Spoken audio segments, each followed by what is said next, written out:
അസ്സലാമു അലൈക്കും. പ്രിയപ്പെട്ട മുഅ്മിനീങ്ങളെ, എല്ലാവർക്കും വളരെ ഉപകാരപ്രദമായ, ജീവിതത്തിൽ പതിവാക്കി ചൊല്ലാൻ പറ്റിയ, പതിവാക്കുന്നവർക്ക് വലിയ നേട്ടങ്ങൾ നേടിത്തരുന്ന ചെറിയ 2 ദിക്റുകളെ കുറിച്ച് പറഞ്ഞു തരാം.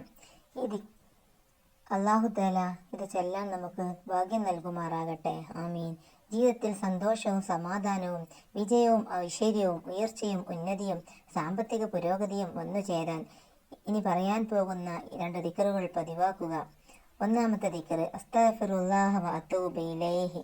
രണ്ടാമത്തെ ദിക്ർ ഹസ്ബുനല്ലാഹു വ നിഅമൽ വക്കീൽ. ഇത് രണ്ടും 2 തരം ദിക്റുകളാണ്. ഒന്ന് ഇസ്തിഗ്ഫാറാണ്, 2 മഹാനായ ഇബ്രാഹിം നബി അലൈഹിസ്സലാം ചൊല്ലിയ ദിക്റാണ്. ഈ 2 ദിക്റുകൾ വളരെ എഫക്റ്റീവാണ്, പവർഫുള്ളാണ്. പതിവാക്കുന്നവർ നിരാശരാകേണ്ടി വരില്ല. പ്രിയപ്പെട്ടവരെ, ഈ 2 ദിക്റുകൾ എത്രയും ചൊല്ലാം. എത്ര ചൊല്ലണമെന്ന് കണക്കില്ല, കഴിയുന്നത്ര ചൊല്ലുക. ദിവസവും പതിവാക്കി ചൊല്ലണം. അതുപോലെ സ്ത്രീകൾക്ക് അശുദ്ധിയുള്ള സമയത്തും ഈ ദിക്ർ ചൊല്ലാം.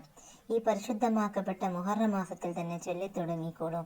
ജീവിതത്തിൽ മാറ്റം ഉണ്ടാകും. അങ്ങനെ ഈഹപര ജീവിതത്തിൽ നമുക്ക് വലിയ നേട്ടങ്ങൾ നേടിത്തരുന്ന ഈ ദിക്ർ നിങ്ങളെല്ലാവരും പതിവാക്കി നോക്കൂ. നാഥൻ നമുക്ക് എല്ലാവർക്കും ഇത് ചൊല്ലാനും ഇത് ചൊല്ലിക്കൊണ്ട് ഒരുപാട് നേട്ടങ്ങൾ നേടാനും തൗഫീക്ക് നൽകി അനുഗ്രഹിക്കുമാറാകട്ടെ. ആമീൻ. അസ്സലാമു അലൈക്കും.